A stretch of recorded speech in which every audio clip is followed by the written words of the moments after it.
I'm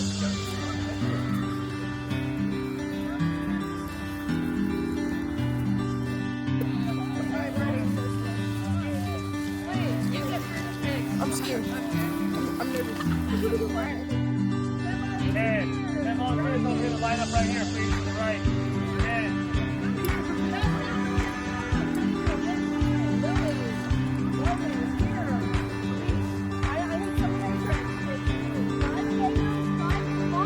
yep, there you go. 5 of Abrams, 5 of mine.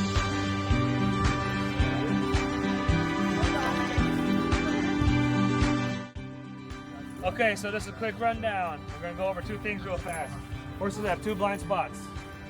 One blind spot is directly in front of their muzzle here. You can't see nothing right here. And the other blind spot is directly behind his butt, or what we call the rump right here. Right here, blind, right? You can't see nothing. But and then another fun fact, just a fun fact here, horses can feel a fly land anywhere on their body. Anywhere. They can feel it land. So they can feel when I'm riding, they can feel when I'm blinking, when I'm breathing, and they can feel my heartbeat. And they can also feel my heartbeat from about 4 feet away. So about right here, you can feel my heartbeat right now. That's how wicked these guys are, right? And so we'll go through a quick rundown. So Nisquallies, our tribe, were horsemen at one point, but with modernization and time, you know, with trading and selling and whatever you may name it, we lost it. But we got our horses from Yakima. One of our war chiefs, his mother was Yakima. And when she married a Nisqually man, she brought 50 to 100 head of horses here. So we're one of the few tribes with horses on the coast, so to say. On this side of the mountain, we were one of the only tribes that had horses. And back in time, I'd say close to 100 plus years, this was all prairie. All of this was prairie. From Chehalis to DuPont, all the way to Morton. This was all grass and prairie. So look around us. This is what it looked like. All this was prairie. As far as you could see was prairie. These trees weren't here, right? And you can see why it was kind of a good thing to have these horses. And so our motto for the tribe is Nisqually, people of the river and people of the grass. And so everyone always asks what they talk about on the grass, but because a lot of people, all they've ever seen was these trees their whole life, but these weren't here. If you look at the trees, they're not very old trees, right? They're what we call poles, tall, skinny poles. So they're not very old. And so I moved back to here in Washington from Montana in 2011. And when I moved here, I was wondering where all the horses were, because back home in Cheyenne country, part Cheyenne, we had horses everywhere. Everyone had horses in their yards, they had wild horses through the reservation. So I moved back home thinking, where are all the horses at? And then with over time, I proposed this program, and we named it Medicine River Ranch. We get the medicine from the horses and the medicine from the river, because we are river people, right? And so the ranch is designed for 2 things. Showmanship, I'm gonna break it down, because it's designed for a couple things actually, but it's gonna be 2 sections of the ranch. We got an equine therapy section, which she works as, and that's what we call in Montana, we call that horse medicine, because these horses heal us, right? They can feel the presence, they can feel when we're mad, sad, frustrated, and they kind of take that away from us and give us happiness, right? So that's what we call horse medicine in the equine therapy side. And then we also focus on showmanship, which is my side. I run the showmanship side, the rodeo side, and the food sovereignty side. So we raise livestock for eating, to feed the community. We have baby horses on the ranch, and I'm all about rodeo. And what is rodeo, right? People always just suspect when they hear rodeo is, I'm gonna go bull riding, right? There's more to the rodeo than just bull riding and bronc riding, you know? We got the ropers, the steer wrestlers, the racers. And so we promote that, what we call that horseman lifestyle. We're bringing it back to the community. We're kind of turning everyone back into bringing that horseman blood out. And what else? And so, you know, like I said, we're bringing the horsemen back. Whether that be mounted unit division for the police department to secure the reservation on horseback, and Indian relay. I'm not sure if a lot of you know what Indian relay is, but Indian relay is where they ride 3 horses, 1 rider. They ride them bareback, 1 mile. They loop, switch horses on the run, get on another horse and run again. They do that 3 times. When you guys get a chance, go YouTube Indian relay. You guys will be, it's what they call America's first extreme sport. It's kind of what the natives did back in the day when they were kind of competing against each other. But so that's just a couple little fun facts, a little bit of history behind this. But his name is Wiawachi. He was a wild horse at one point from Warm Springs Reservation. Now he's a good boy. And I don't know if any of you noticed, but he has one brown eye and one blue eye. So that's something a lot of people like. Anyone want to touch him? He's a super friendly horse. He's here for you guys. You guys can come up and touch him anytime. It's okay. He won't bite, he don't kick. Yeah, touch him anywhere you like. 5 minutes. Okay, 5 minutes. He's a good boy. So we reward these horses with attention. We don't treat train horses. So when he does something right, we don't give him a snack. What we do is we give him a nice pet and some attention. And so we always look for that. So what you guys right now are doing are rewarding him for being a good boy, standing here listening. So my son's been riding him since he is 5 years old. He's about to turn 7 here soon. So this is a totally calm horse. You can touch his mane, feel how crazy their hair feels. Their tail feels kind of crazy, right? It feels all thick, almost not real.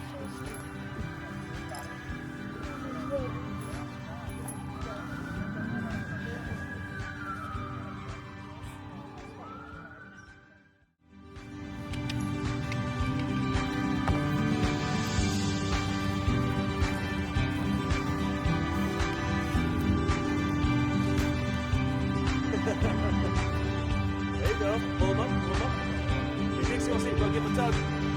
It's okay, it's not going to hurt him. Go tug him. Tug him, tug him. There you go. It's not going to hurt him. They are very strong animals.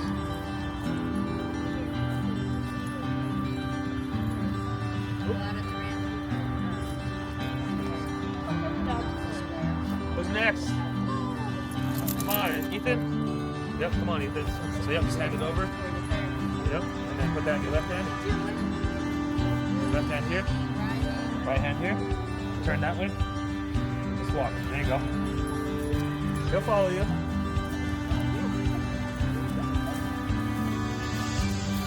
So horses kick and bite each other for communication. They can't verbally talk like that, right? They'll kick each other.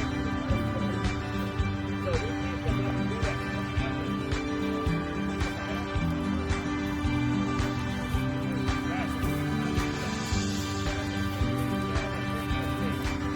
And how we do that is what we call pressure and release. So we pressure these guys, right? We pressure them into doing the things we want. But we release that pressure when they do exactly what we want. So they don't learn from the actual pressure. They learn from the release of that pressure. And what is that pressure, right? Whether it's making a move, he did what I want, so I stopped, right? Things of that nature, right? I wanted to move his front over, I'll pressure, he did it. I released it. So now he's learning, right? So they learn from the release of that pressure. It's kind of like a dog. That's why we call these guys big dogs back in the day. Because they're easy to domesticate. They act like dogs. Anyone else?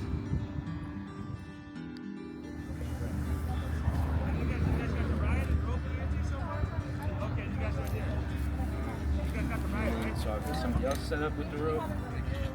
Something really quick just to show you guys before we start doing this is when you have your rope and your spool, this is called your Honda, your Hondu, it's your knot. And then when this rope is together with this rope, that's called your spoke. So your hand in the knot is what creates the spoke right here. And you'll hold it out to the side like that. And so I'll come around and show you guys all really quick, real fast. You want to use this rope? I'll bring it right here. So when this happens, you just kind of spool it up.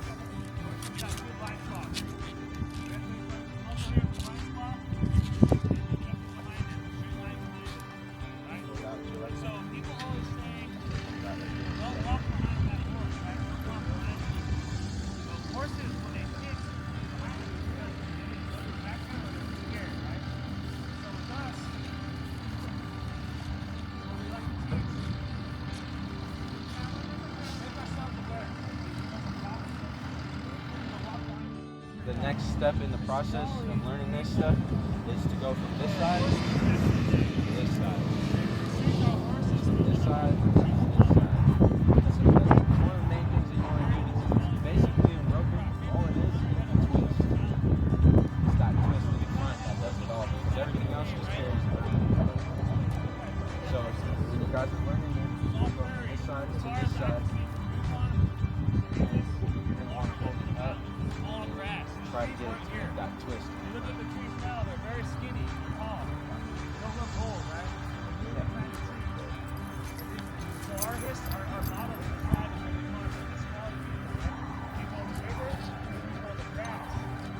kind of show you guys with this one. But you guys have it out here like this, and you get it to do that little twist in the front. You guys might want to spread out a little bit because it might end up whacking some people. But when you get that twist to happen in the front, that right there is your window. That's what you want to see the target in. So when you get that twist to come around like that, all it is after that is just rotating it around your body. Right, just like that, she's got it. You almost got it. So what you're doing is called an overhand loop, so you're going backwards. So what you want to do is go from the right side of your body across the front of the left, like that.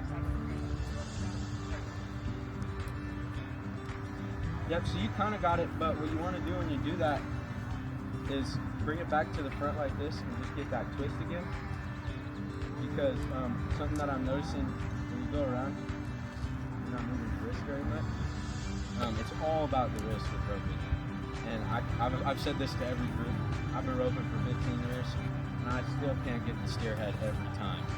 It takes time, it takes practice. It's very much an art. So don't get discouraged if you can't do it or anything like that. That one. Two more than you, right? Yeah. Pretty good little experience. You like your first horse ride? I'd be prepared for a little bit something different in return, okay? All right, find the balance. All right. Woo. You did it. Right on. We'll walk up to this main block real quick. A little scared, but you're very confident. Did it. You went on. All right, my friends. What do we say to? Hold on. What do we say to them? We got any more? Yeah. Thank you. Oh, we done? Yeah. Thank you. This was so much fun.